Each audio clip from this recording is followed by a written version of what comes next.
Bonsoir, je suis Reda Taleb et j'ai le plaisir de vous accueillir pour ce nouvel épisode du Mac du GAM, votre rendez-vous mensuel qui traite de l'actualité du marketing, de la publicité, des médias et du digital au Maroc et à l'international. Le Mac du GAM, ce sont des thématiques qui vous intéressent, discutées par des experts connus et reconnus, les chiffres clés de l'industrie, des benchmarks et des success stories. Sans plus attendre, commençons par les chiffres du secteur.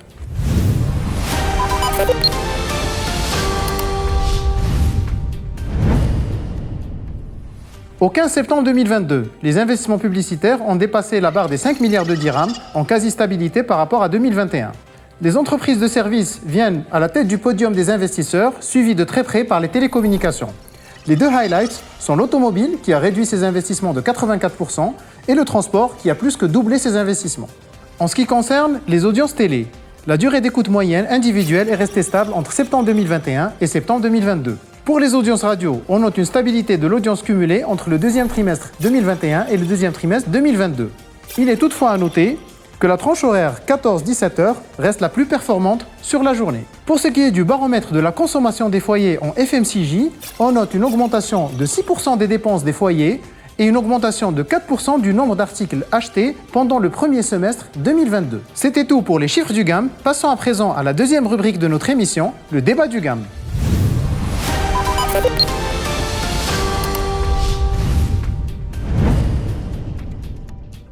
Marketing de célébrité, marketing d'influence. Les marques, depuis longtemps, se sont associées à des célébrités, à des personnalités pour pouvoir se faire connaître leurs produits, faire connaître leurs offres. Une démarche qui est porteuse d'opportunités mais également de beaucoup de risques. C'est pour en débattre que je reçois aujourd'hui mes invités avec lesquels nous allons en discuter. Sakina Al-Faris, Brand and Communication Director chez Orange Maroc. Sakina, marhaba bik. Bonsoir, merci de m'accueillir. Marhaba bik ma'ana. Est-ce que tu peux nous parler rapidement de ton parcours, Sakina? Je suis un peu la doyenne de cette table. Ça fait 20 ans que j'exerce dans le domaine de la communication en FMCJ avec Procter & Gamble et depuis 11 ans chez Orange Maroc. Très bien, merci d'être avec nous, Sakina. Merci pour l'accueil. Je reçois également Chama Karat. Vous êtes directrice générale et fondatrice de l'agence Influencia.ma. Tout à fait. Marhaba bik ma'ana. Est-ce que tu peux nous parler de ton parcours, Chama? Bien sûr, donc j'ai commencé ma carrière chez L'Oréal, donc j'étais brand manager chez L'Oréal. Et après, en voyant les opportunités marché et aussi le besoin réel qu'il y avait par rapport au domaine d'influence, j'ai décidé de lancer mon agence il y a quasiment 5 ans. Donc c'est une agence spécialisée dédiée au marketing d'influence. Très bien, marhaba bik ma'ana, Chama. Merci beaucoup. Last but not least, on reçoit également Ihsan Rehani. Ihsan, marhaba bik ma'ana. Merci. Tu es entrepreneur et créatrice de contenu, so-called influenceuse. Oui. Est-ce que tu peux nous parler de ton parcours, Ihsan? Bien sûr, merci pour l'accueil, Reda. Alors, j'ai commencé mon cursus en multinationale aussi, Procter & Gamble. Et 6 ans après, j'ai lancé ma propre marque de bijoux. Quelques temps après, je me suis aussi lancée dans la création de bijoux. Donc, j'ai commencé à créer mes propres bijoux avant de lancer aussi la création de contenu. Donc, je suis influenceuse depuis quelques années. Voilà. Très bien. On reviendra un peu sur ton parcours, sur vos parcours et puis vos perspectives par rapport à notre sujet d'aujourd'hui, donc le marketing de célébrité et marketing d'influence. Et pour lancer le débat, regardons cette vidéo. On dit que la première association entre une marque et une célébrité fut celle de l'actrice Sarah Bernard et la poudre de riz La Diaphane en 1890, tandis que Ulrich et Bratsby lançaient en 1905 la première batte de baseball signée par Horus Wagner. Ainsi, nous avons l'habitude d'imaginer James Bond au volant d'une Aston Martin ou d'une BMW, et quand nous voyons George Clooney boire un espresso, nous nous attendons à entendre « What else ?» Nike est allé plus loin en créant la marque Air Jordan au nom du fameux basketteur. Et plus près de chez nous, le champion olympique El Bakkali est devenu l'image de la Banque Populaire. Aujourd'hui, grâce aux réseaux sociaux, les marques associent leur nom de plus en plus à cette nouvelle génération de célébrités qu'on nomme les influenceurs. Les annonceurs aspirent par ces associations à transposer les valeurs de ces célébrités à leur marque. Mais attention au dérapage. Rappelons-nous Ben Johnson au JO de Séoul ou Tiger Woods qui a sombré dans le scandale. Leurs partenariats se sont arrêtés net. Comment les annonceurs gèrent d'un côté les avantages et de l'autre les risques du celebrity marketing? Des questions auxquelles nous tenterons de répondre avec nos invités. Chama, j'ai envie de te poser la première question. Est-ce que tu peux nous dresser le topo de l'historique du marketing d'influence ou des influenceurs plus particulièrement au Maroc? En fait, l'influence au Maroc, ça a déjà commencé il y a plusieurs années. Maintenant, ça se fait de manière un peu plus structurée depuis 5 ans. Donc, il y a 5 ans, les marques avaient recours à des pratiques un peu artisanales dans la manière d'approcher les influenceurs ou même dans la manière de traiter le contenu. D'ailleurs, même ces créateurs de contenu n'étaient pas réellement reconnus, dans le sens où plus de 98% d'entre eux n'étaient même pas payés pour le travail qu'ils faisaient. La rémunération était sous forme de produits ou bien d'invitations aux événements.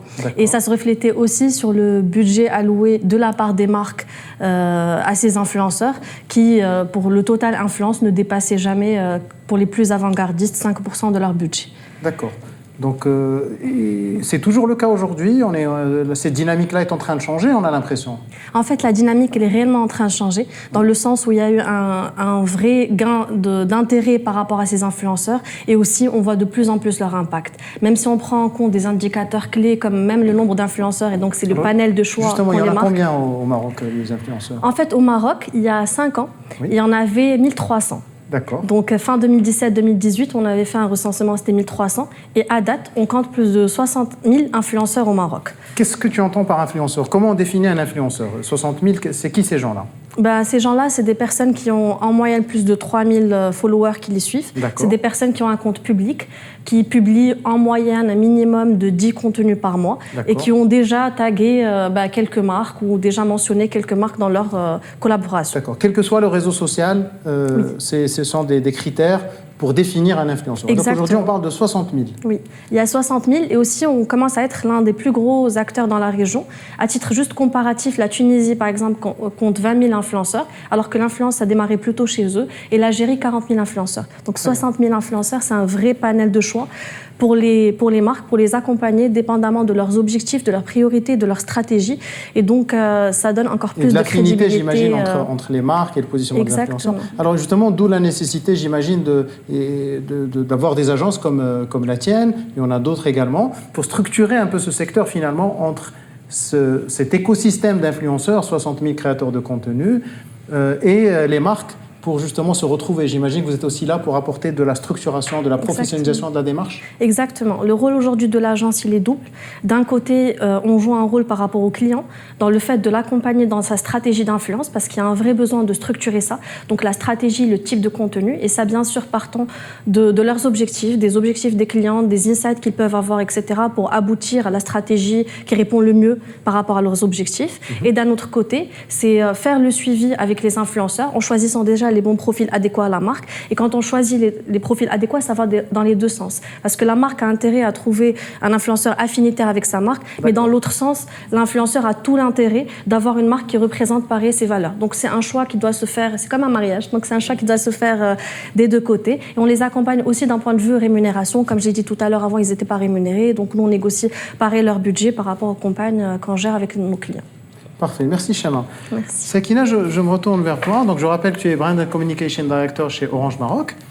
Chama nous parlait un peu des chiffres, des investissements et ainsi de suite. Merci pour le partage. Alors, et je voudrais vraiment qu'on étale au-delà des influenceurs au marketing de célébrités, parce que la marque que tu gères est connue pour aussi s'associer aussi bien à des influenceurs qu'à des célébrités, comme d'autres marques de la place. Exact. Qu'est-ce que ça représente, par exemple, le budget alloué à l'influence dans le budget digital, pour avoir un peu une idée sur ce que vous faites, sur vos pratiques? Eh bien, je vais peut-être vous surprendre, mais aujourd'hui, je dirais un bon quart du budget... Le quart, 25%. 25% du budget digital est alloué à l'influence. D'accord. Et c'est vraiment nouveau. Tu le disais tout à l'heure, Chama. C'est un domaine qu'on apprend sur le tas. Ça s'est professionnalisé là très récemment. Et aujourd'hui, ça commence à constituer un vrai levier du mix communication et du mix média. Et avec 25% du budget digital, je peux vous dire que c'est des millions de dirhams. Donc, ils doivent être investis à bon escient. Et d'où tous les enjeux de targeting, de proximité, des objectifs marketing qui doivent suivre et qui doivent être prouvés aussi par les outils qui accompagnent toute la démarche. Et j'ai presque envie de dire, la réponse est évidente, mais j'ai quand même envie de la poser.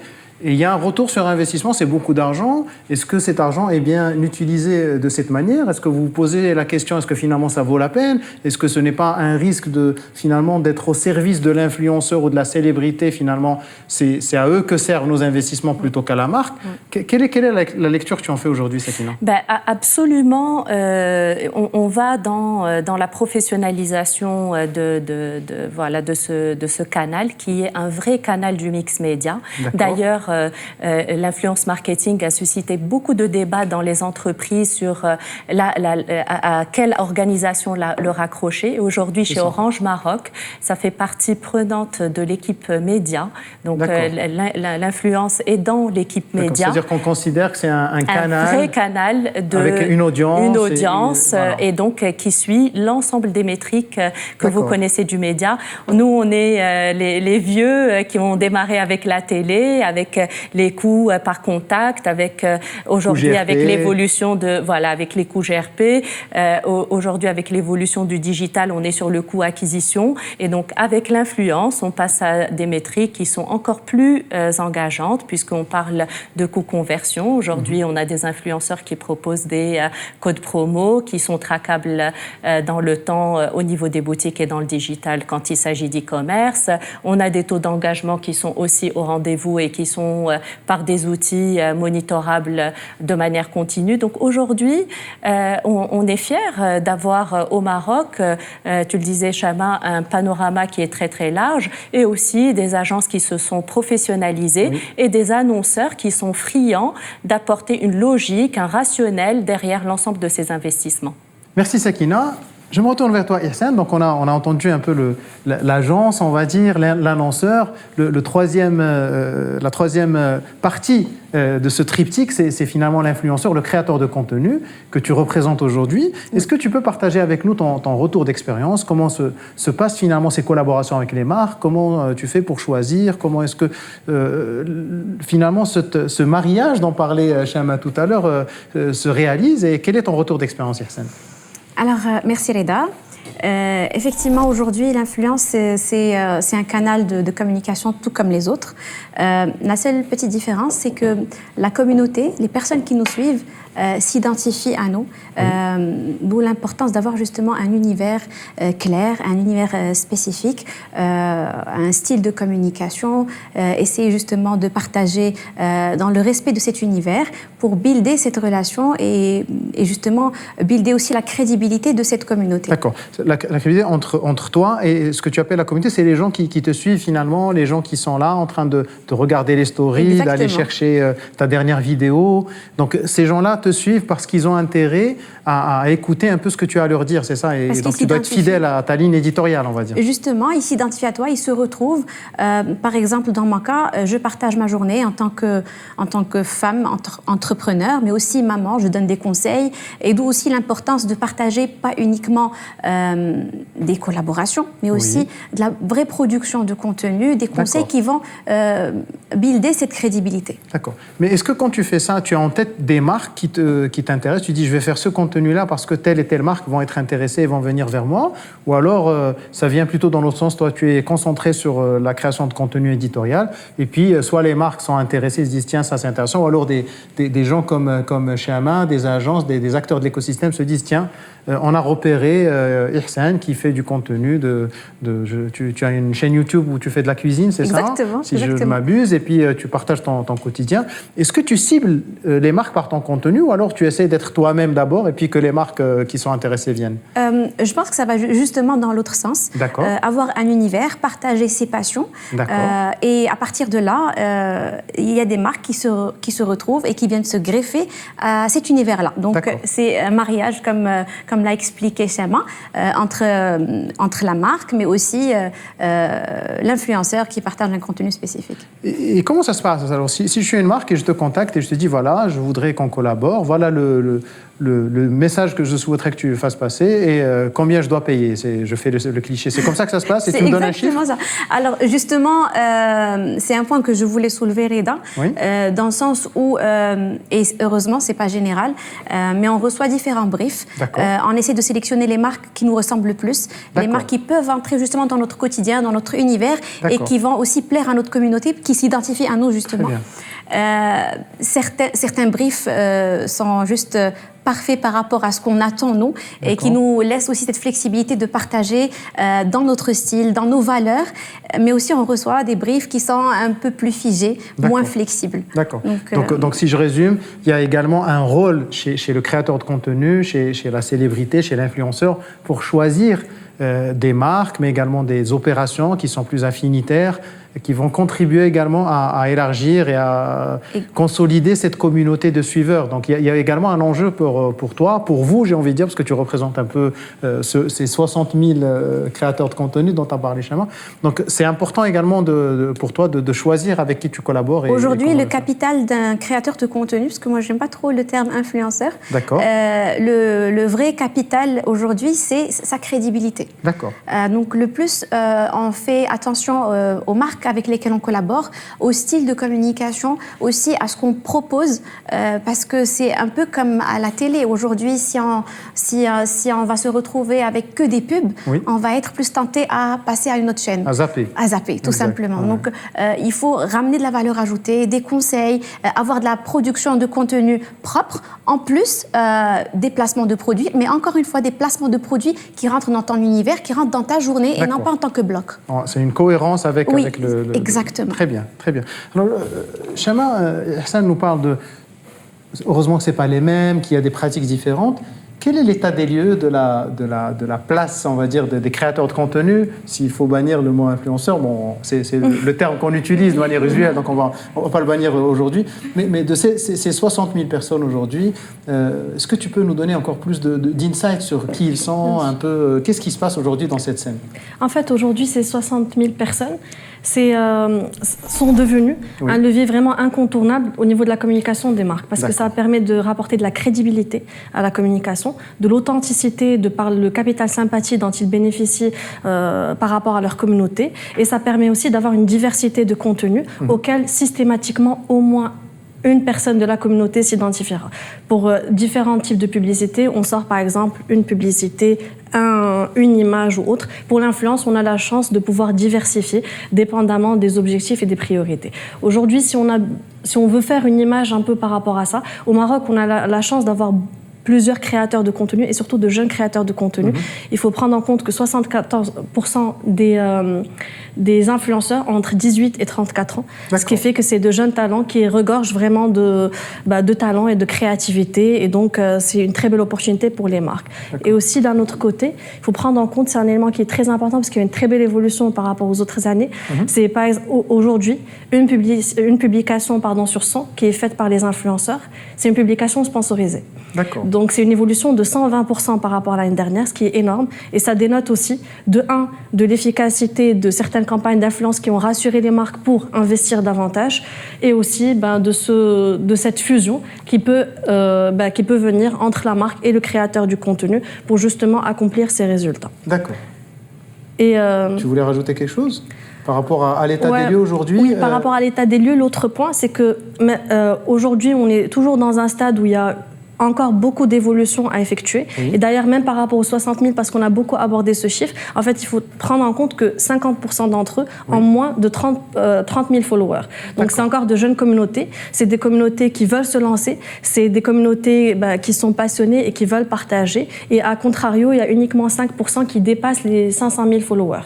Donc, ça laisse pareil une panoplie de choix aux marques, d'aller soit avec des micro-influenceurs qui vont leur amener peut-être un peu plus d'engagement, d'authenticité, ou bien des macros pour une force de diffusion et une force de frappe par rapport à leur communauté. C'est un peu ce que disait Hassan, c'est le côté affinitaire aussi, parce que des fois, s'associer à une célébrité, parce que finalement, quand on dépasse les 500 000, le million, est-ce qu'on parle vraiment d'influence dans le sens nouveau du terme, ou alors est-ce qu'on est plutôt dans une logique de célébrité? Et effectivement, les marques vont s'associer en fonction de peut-être même du message, du contexte et ainsi de suite.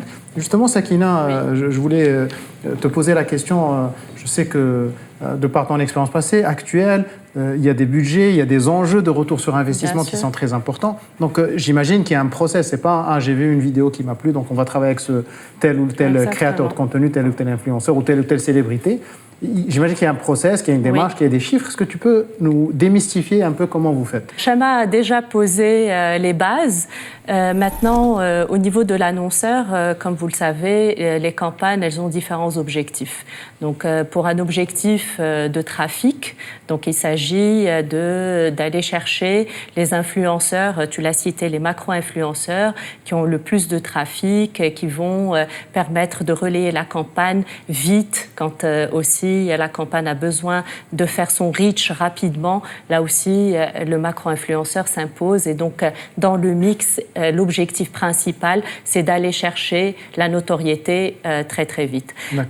Un deuxième objectif, c'est de la conversion. Oui. Et là, pour le coup, il y a une vraie recherche affinitaire, puisque des fois, l'influenceur lui-même vient vers nous en nous disant je recherche un avantage pour ma communauté. Et donc, il s'interface avec la marque pour le compte de sa communauté et donc recherche un avantage, un code promo et quelque chose qui va nous permettre aussi d'appuyer l'objectif conversion.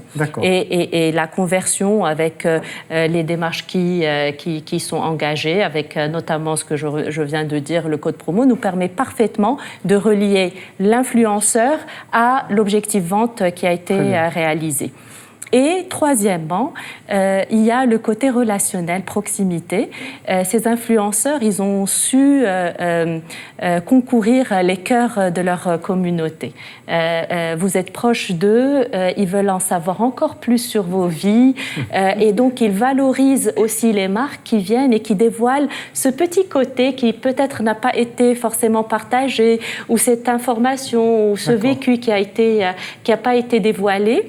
Et nous aussi, en tant que marque, pour engager encore plus le cœur auprès de ces communautés, eh ben, on pense à ce qu'on appelle activation dans le jargon de communicants, des activations avec les influenceurs pour révéler des choses encore plus à leur communauté. Donc, très bien. Sakina, je souhaitais quand même que tu partages avec nous aussi par rapport à votre expérience. Vous avez aussi collaboré avec un certain nombre d'influenceurs, de créateurs de contenu qui étaient connus sur les réseaux sociaux. Vous les avez transportés en dehors des réseaux sociaux, on les voit à la télé, on les voit sur les 4x3. Donc il y a aussi cette collaboration qui finalement va donner de la visibilité à ces personnes-là et qui se transforme quelque part en célébrité. J'imagine qu'il y a une sorte de cercle vertueux qui s'installe, mais c'est quand même engageant pour la marque. Est-ce qu'il y a là également une démarche, des études que vous mettez en place pour pouvoir identifier ces opportunités, pour pouvoir les suivre, les piloter? Comment ça se passe concrètement? Déjà, je dirais que c'est une fierté qu'on ait identifier des talents, qu'on les ait portés en dehors de leur milieu naturel et qu'ils soient devenus aujourd'hui de vraies célébrités, avec aussi des chaînes télé qui ont proposé un accompagnement aussi dans le cadre de l'Actine. Et j'ai en tête par exemple Oussama Ramzi, j'ai en tête Rachid Rafir, j'ai en tête beaucoup de personnes, beaucoup de jeunes qui étaient au stade de micro-influenceurs et qui sont aujourd'hui devenus des célébrités. Donc effectivement, l'alliance de l'influenceur avec la marque peut aller de l'influence vers la célébrité. Et pour que ce soit et que ça reste un cercle vertueux, il faut que les valeurs soient maintenues, il faut que l'authenticité soit toujours au rendez-vous, il faut que la crédibilité soit toujours là. Et la transparence va de fait, et c'est très important aussi que l'alliance puisse être nourrie par des preuves pour l'audience et pour la communauté. C'est ça. Et c'est comme ça qu'on arrive à trouver cet équilibre. Justement, tu as de l'expérience par rapport à certaines des marques que tu accompagnes et des célébrités ou des influenceurs, créateurs de contenu que vous avez accompagnés. Est-ce que tu peux nous en toucher un mot? Exactement. En fait, c'est très enrichissant, que ce soit pour la marque ou pour l'influenceur, quand ça s'inscrit dans des démarches comme ça. Par exemple, je vais citer l'un de nos marques partenaires, Coca-Cola par exemple, on a un groupe d'ambassadeurs avec lequel on travaille depuis 4 années. Et c'est aujourd'hui devenu une famille pour la marque. C'est réellement de vrais ambassadeurs. Ils présentent la marque dans la majorité de leur contenu, même en dehors des collaborations. Ils sont réellement investis et ça a créé une très belle fusion, que ce soit pour l'influenceur, et c'est des gens qui ont grandi un peu avec nous au fur et à mesure des années, et aussi pour la marque, parce que ça a permis de porter ses valeurs de manière très concrète et de manière très personnifiée en ces personnes d'ambassadeurs. Et j'imagine c'était du test and learn, c'était pas nécessairement pensé comme ça le premier jour, c'est-à-dire la première opération, et puis on a une deuxième, et puis finalement ça a évolué.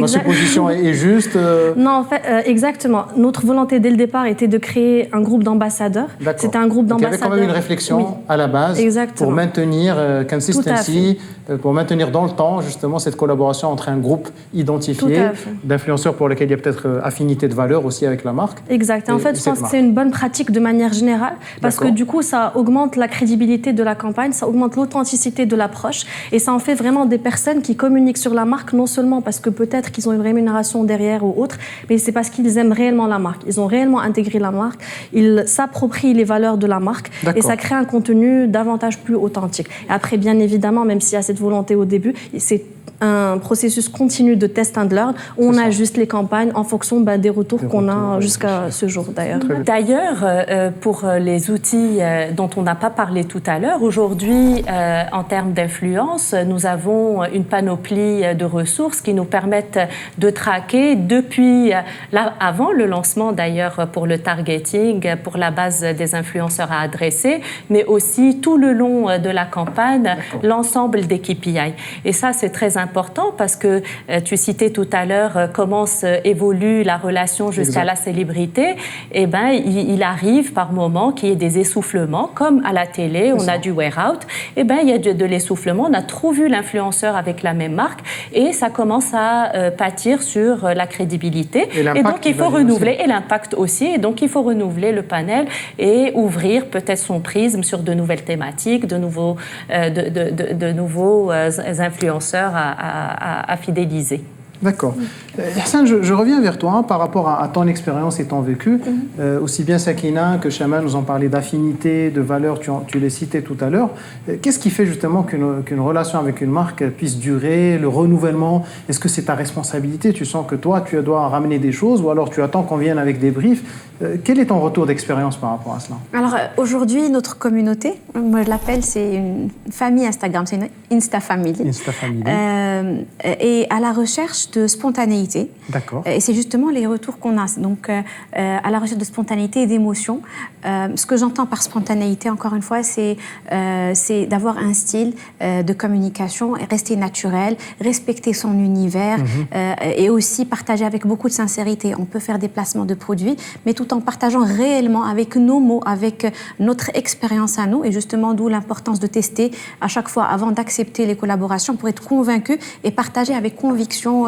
Alors, la question que je voulais te poser, Yassine, justement, c'est est-ce que l'influenceur, le créateur de contenu, lui aussi, va suivre ses chiffres, voir une collaboration avec une marque plutôt qu'une autre? Est-ce que ça augmente le taux d'engagement, ça le baisse, la portée? Est-ce que vous gérez aussi comme des marques, finalement, qui collaborent avec d'autres marques? Oui, effectivement, c'est totalement ça.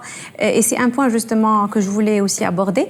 On essaie d'analyser un peu sur la base des différentes collaborations qu'on fait, des différents partages qu'on fait. Et on a justement cette discussion avec notre communauté. On sait ce qui plaît, de ce qui ne plaît pas. On voit les chiffres, on voit l'interaction, les likes, les commentaires. Et justement, lui proposer un contenu qui va lui plaire. Comme je disais tout à l'heure, aujourd'hui, la communauté sur les réseaux sociaux de manière générale est une communauté avertie, ferme, et ils savent exactement ce qui est naturel, ce qui est fake. Et pour revenir à un point, Reda, que j'avais abordé au tout début de l'émission, c'était par rapport à différents briefs qu'on recevait. Et des fois, justement, on avait face à nous des briefs qui nous permettaient de nous exprimer, justement, et de présenter les contenus qui nous ressemblent.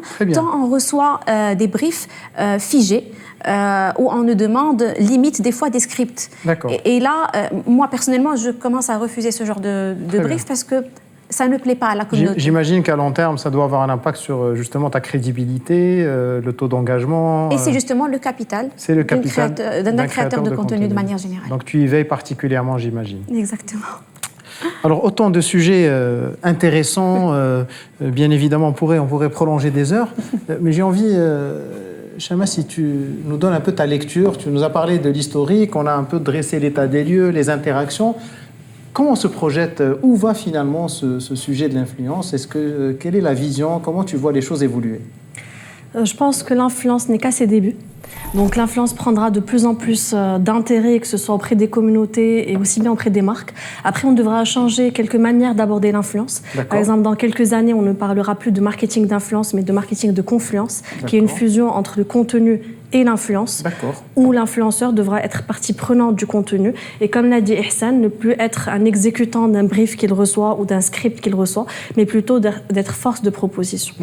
Donc ça déjà d'un premier côté. D'un autre côté, et ça aussi c'est parmi les freins que certaines personnes relèvent par rapport à l'influence. Donc l'autre notion importante, c'est qu'on doit de plus en plus se diriger vers de l'influence responsable. C'est-à-dire qu'aujourd'hui, ces créateurs de contenu, ils ont une communauté de jeunes et il faut vraiment régulariser pour être sûr que l'information qui est passée, elle est la bonne. Donc l'influence responsable doit devenir une affaire de tous, aussi bien des créateurs de contenu, des annonceurs que des agences, afin d'être sûr que l'influence soit dans une démarche qui soit pérenne et qui reste dans cet univers de valeur ajoutée justement par rapport aux communautés. Je vais t'interrompre, Chama, parce que c'est un message que je voulais transmettre aussi.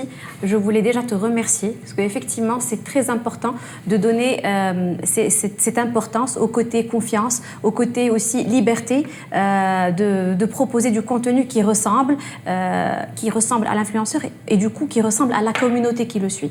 Et ça, c'est un point très, très important. Merci encore une fois. Donc, on parlait de confluence, on parlait d'influence responsable, de confluence responsable. Exactement. Et il y avait un troisième point que tu voulais aussi... Oui, et le troisième point, c'est qu'aujourd'hui, il est très important que l'ensemble des marques, des agences et que toutes les parties prenantes s'outillent réellement de solutions technologiques et d'outils pour pouvoir suivre cela. Aujourd'hui, on peut suivre l'ensemble des performances, aussi bien les impressions, le taux d'engagement, l'analyse des sentiments. Et c'est très important pour toujours continuer dans une optique d'évolution et de key learning. Ce qui n'a pas marché, on le changera. Ce qui a marché, on le fera encore mieux la prochaine fois. Et c'est ce qui va faire que l'influence restera pérenne. Oui, pertinent, parce que quand on mesure, en bon marketeur, en bon communicant, on va orienter ses investissements, ses budgets. Et, exactement. Ça a l'air de te parler, Sakina. Oui, clairement. Merci, Chama, pour cette perspective. Moi, je rajouterais aussi le marketing d'influence locale. On a effectivement un panel très large et qui se défend bien dans la région, même MENA. Et aujourd'hui, on veut vraiment promouvoir l'ensemble des talents créateurs de contenu dans toutes les régions du Maroc pour que des marques puissent s'associer à un talent qui va avoir une aura à Kenitra, à Tanger, à Dakhla Al-Gouira. Et vraiment, nous, les marques, on est friands de ça. Souvent, il y a une concentration qui se fait sur les grands axes urbains. Et aujourd'hui, on invite tous les jeunes avec un talent ou pas, voulant partager leur quotidien, de s'investir. Le digital et la portée pour tous et peut ouvrir des carrières incroyables. Donc allez-y. Plus de contenu spécifique, localisé. Localisé, absolument. Il y a aussi un chiffre intéressant par rapport à ça, c'est qu'il y a 5 années, plus de 80% des influenceurs étaient basés à Casa. D'accord. Aujourd'hui, quand on fait l'étude en 2022, le chiffre a baissé à 46%.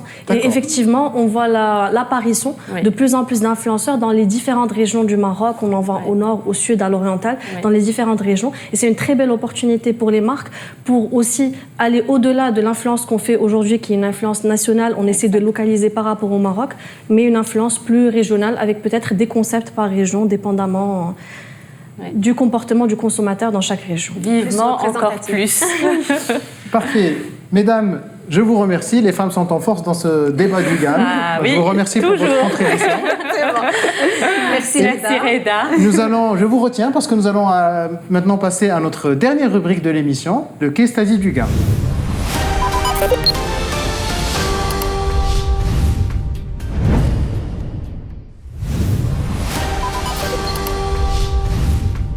Dans un marché du fromage Triangle, écrasé par le leader historique, comment Perli de Jaouda, le yaourt au fromage frais, le plus connu et apprécié des Marocains, peut-il lancer son fromage Triangle et se tailler une part de lion ? Le yaourt Perli se mange à la cuillère. Alors, nous avons joué sur le nom. Pour dire qu'aujourd'hui, Perli peut être mangé avec du pain, créant l'étonnement et en capitalisant sur l'amour que nous, les Marocains, avons pour tous les types de pain. Et partout au Maroc, nous avons créé une campagne célébrant l'amour du pain à travers un manifesto rendant hommage à tous les pains des régions du Maroc, de l'extrême nord à l'extrême sud, et tous les types de cuisson, de lata à tegla. Tous ces pains que nous aimons, qui peuvent aujourd'hui se manger avec Perli fromage, amplifiant le dispositif à travers du contenu sur les réseaux sociaux, générant 420 millions d'impressions en 3 mois et numéro 1 FMC Brand Footprint Morocco 2021 de Kantar.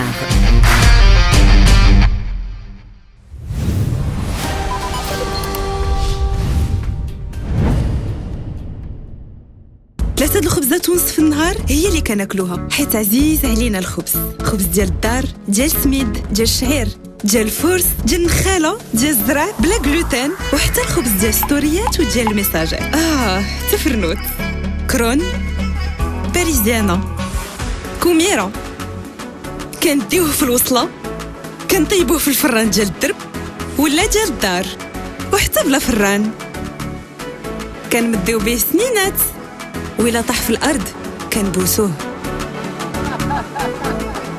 حيت عزيز علينا الخبز بيغلي هاد المرة جاب لكم الفخوماج اللي تقدروا تاكلوه معاه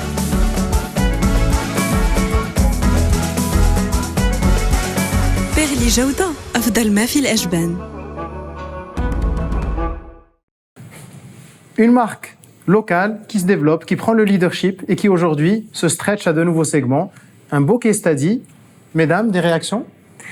Bravo, moi je pense que là c'est la démonstration du pouvoir d'une marque qui a su crédibiliser déjà son portefeuille d'avant et qui lui permet avec cette force de se diversifier, d'aller vers des nouveaux secteurs, de nouveaux marchés et d'aller grappiller des parts de marché très très vite. En tout cas, félicitations. On sent le local, on sent l'ancrage marocain, les insights de l'Khobz Taytih Tenbousso. Ça, c'est des valeurs marocaines qui sont très chères à nos cœurs. Et c'est de l'émotion qu'ils ont su traduire dans cette copie. Bravo, vraiment bravo. Merci. Mesdames ? Comme je le dis très souvent, pour moi, la clé de réussite d'une campagne de manière générale, c'est l'émotion. Et je trouve qu'effectivement, ils ont su jouer sur l'émotion dans le cadre de ce qu'ils ont véhiculé. Chama ? Pareil, je trouve que l'aspect émotionnel est très important et aussi l'aspect local parce qu'ils reprennent des insights de vrais consommateurs. Donc toute personne qui voit ce type de publicité s'y retrouvera en quelque sorte. Et c'est un très grand pouvoir que de savoir susciter de l'émotion. Et aussi en relation de manière plus précise par rapport au sujet d'aujourd'hui, non, et par rapport à la question surtout, c'est qu'aujourd'hui, la diversification d'une marque marocaine dénote d'une vraie solidité et d'un positionnement qui est clair. Aujourd'hui, ils ont certainement des consommateurs qui leur font confiance, donc c'est des consommateurs qui suivront les différentes propositions qu'ils feront et c'est une très belle manière de le présenter. Il ne me reste plus qu'à vous remercier, mesdames, pour votre temps, pour votre générosité, pour vos contributions. J'ai appris beaucoup de choses. Je suis sûr que notre communauté du MAC du GAM a également appris beaucoup de choses. Merci d'avoir accepté la diversité dans l'autre sens. Oui. C'est avec plaisir d'avoir Women Power aujourd'hui. Et l'invitation est ouverte aux marques, aux acteurs de l'écosystème pour nos prochaines émissions. C'était le MAC du GAM, votre rendez-vous mensuel de l'actualité du marketing, de la publicité, des médias et du digital au Maroc et à l'international. Et je vous donne rendez-vous le mois prochain pour un nouvel épisode. Merci.